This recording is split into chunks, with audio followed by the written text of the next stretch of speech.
Whatever happened to DRS, aka Dirty Rotten Scoundrels? Y'all remember the song Gngsta Lean, right?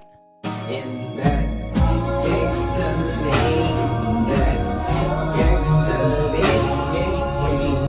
Gngsta Lean was so emotionally resonant that it was often played at real funerals throughout the 1990s, making DRS one of the few R&B acts whose debut single transcended radio success and became part of cultural mourning rituals. So what happened? Why did they suddenly disappear? Let's talk about it.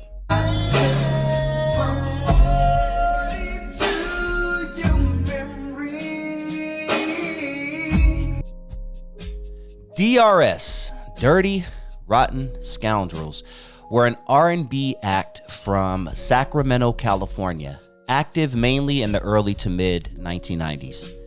Their members consisted of Sem, Blunt, aka Blunt Johnson, Picasso, Maverick, aka Mav, and Dr. Ice. They emerged during a wave of R&B acts that mixed street-conscious themes and gangsta imagery with traditional soul harmonies. Think Boyz II Men mixed with a little bit of West Coast hip-hop. While the group wasn't explicitly a gang-affiliated R&B act per se, their image and lyrical content reflected the realities of growing up around gang culture in Northern California, particularly the Crip-Blood dynamic that heavily influenced the aesthetic and language of 1990s urban music. The Dirty Rotten Scoundrels name reflected that of a rough around the edges crew of singers who had lived street life but wanted to express vulnerability and loss through music. This led to their 1993 hit, Gngsta Lean. I remember hearing that song for the first time and immediately going to my local music store to buy the single once it was available. At that point, I and the rest of the world never really heard anything like that. They were definitely pioneers in that sense for sure. Gngsta Lean was a heartfelt R&B tribute to a lost friend who passed away due to street violence. The chorus, "This is for my homies in that gangsta lean, that gangsta lean," resonated deeply with both R&B and hip hop audiences, especially in the early 90s when many young men of color were losing their lives to the streets. The phrase gangsta lean itself referred to the way people leaned when driving in lowriders, but in the song, it took on a double meaning, symbolizing the final rest or lean of a fallen homie in his casket. The song reached number 1 on the Billboard R&B charts. It peaked at number 4 on the Billboard Hot 100, and it stayed on the R&B chart for over 24 weeks. Needless to say, it was certified platinum. One thing that I didn't know until I did a little research recently was that MC Hammer was the one who gave them their first big break. After Hammer's success in the late 80s and early 90s, he launched Roll With It Entertainment, a subdivision of his Busset Oaktown entertainment empire. Hammer aimed to expand beyond rap into R&B and film. He discovered or co-signed Dirty Rotten Scoundrels in the early 90s after hearing their demo circulating in Northern California. The group's blend of street realism and soulful harmonies fit perfectly with Hammer's vision of crossing R&B and street culture. Roll With It Entertainment was designed to showcase smoother, soulful, and community-rooted acts, with DRS being its flagship. Hammer and his producers, notably Chris Broadway Romero, helped craft and polish Gngsta Lean, giving it radio appeal without losing its emotional authenticity. Hammer's connections at Capitol Records helped secure national distribution and major label level marketing for the single and the album. The album had a few dope cuts on it. I Miss You, I'm the One, It's All Good, Scoundrels Get Lonely. However, none of these songs reached the success of Gngsta Lean. Despite the strength of their vocals and production, the R&B market shifted quickly by 1994 and 1995 toward hip-hop infused groups like Jodeci, H-Town, Dru Hill, leaving DRS somewhat overshadowed. After their debut album, Dirty Rotten Scoundrels quietly faded from the mainstream spotlight.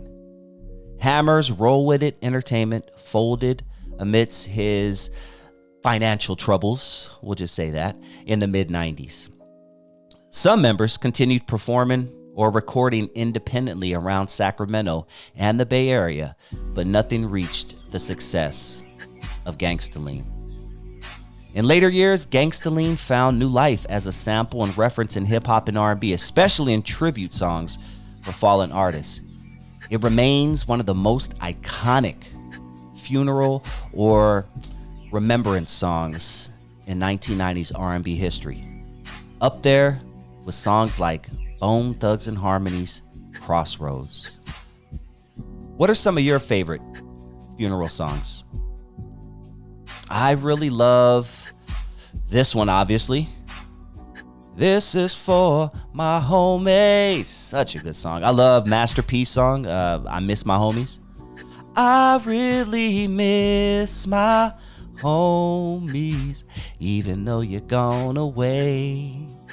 I know you're in a better place, and I hope to see you soon one day. I'm just sitting here days thinking about all the times we had, thinking about the past. Some was good and some was bad. Remember Dante? It was a group of us, just a group of 5. Now 3 dead, 1 in jail. It seemed right now I'm the only one alive. I don't care what y'all say, man. Silk the Shocker was the hardest one on No Limit, in my personal opinion. But that's a whole other story for a whole other day. But I love that song, I Miss My Homies. Definitely love, what's the song by Tupac? Last One's Left. How many niggas fell victim to the street? Rest in peace, young homie. There's a heaven for a G. Be a lie if I told you that I never thought of that. My niggas, we the last ones left. But life goes on. Life goes on, right? It's Life Goes On. I think that's the name of the song. Classics. But what are some of your favorite funeral inspired songs? This may be a morbid question, but what song do you want played at your funeral? Comment down below. And please, if you enjoyed this video, I need you to hit that like button. Really appreciate if you hit that like button. That's the main thing I need you to do. And please hit that subscribe button if this is your first time joining the channel and you like what you hear. And if you enjoyed this video, you just might appreciate this bonus clip I'm about to play for you right now.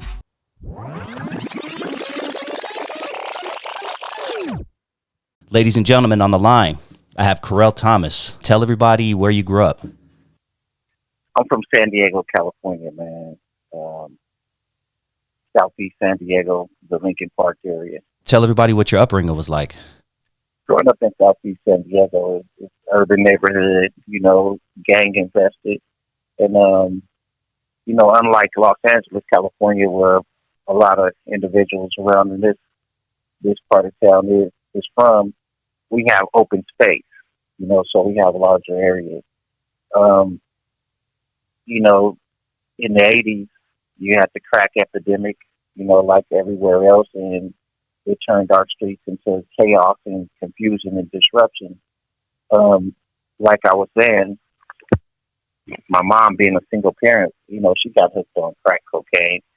And as a youngster, it was hard because, me and my 2 little brothers oftentimes, because of her, her addiction. This call and your telephone number will be monitored and recorded. We went without and we suffered, but back then, we didn't have no answers as youngsters, you know, and we had to do the best we can to survive, you know. And I joined the gang, you know. I joined the gang at the age of 12, got jumped in and thought that, hanging around with that type of crowd at that time, it was the only sense of normalcy that I could find around, you know. Um, but embarrassment and shame came along with that too, because everybody in this apartment complex, we lived in this large apartment complex called Bay Vista.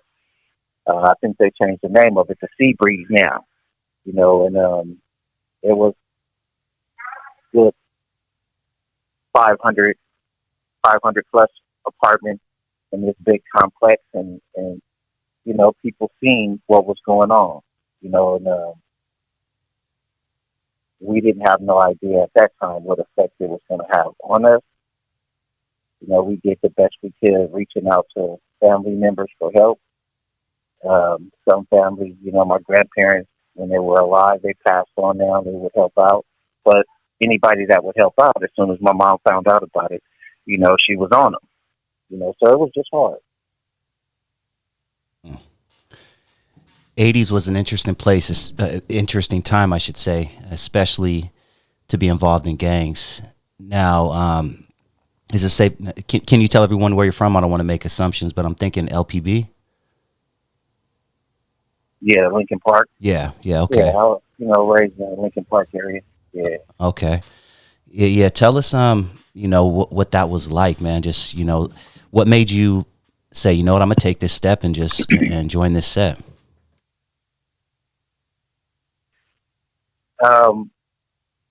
You know, I got this saying that I say now, we all we got. And there was guys that I went to elementary school, Knox Elementary, that's where I graduated from.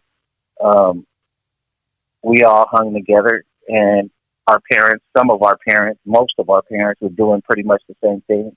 There was a couple of guys whose parents was working, but we found ourselves hanging with each other every day. And then, navigating throughout the neighborhood, we would see our older homies or the older guys out there, doing their thing, and we wanted to emulate that and be just like them. But, with hindsight being what it is now, I mean, I understand we found comfort in one another, going through the same thing and leaning on each other at young ages and just being around each other. We decided we wanted to be a part of this bigger group. We wanted to be a part of the Lincoln Park Blood. And we did that. It was all we had at the time, and we found what we thought was peace, what we thought was friendship, what we thought was loyalty, what we thought was a brotherhood, as we idolized those that came before us. But it turned out to be, much different than what we thought. What was the next few years like for you as an active member of Lincoln Park? As an active member, we had the guys from Bay Vista Apartments. We go across the Sololo Apartment, and hang with homies, fight other homies. When we graduated from the 6th grade, Knox Elementary, it was a thing to see who was the toughest to go to the Crip school, Gompers. We all, would see who was down to travel about 4 miles from our neighborhood across to their neighborhood, and 9 times out of 10 we would walk. And we learned real quick that what an enemy was. If we didn't know, we really figured it out, because every day after school they had their big homies, which was about 18, 19, 20 years old, up to about 23, waiting on us when we got out of school. And we had to fight.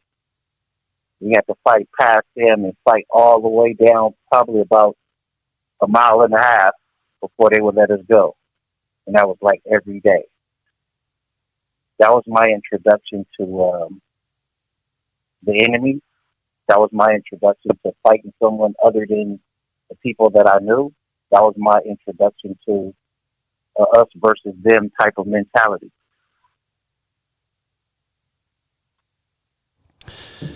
Now, as we mentioned earlier, you are currently sitting on death row.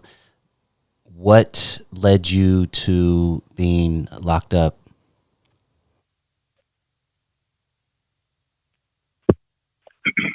Um, Today, I can say that growing up in a household, a dysfunctional household, I seen my stepmother, jumping on my mom. I seen fights. I seen a lot of street fights and that type of activity. You know, and I grew to believe that that type of activity and then being in the gang was normal.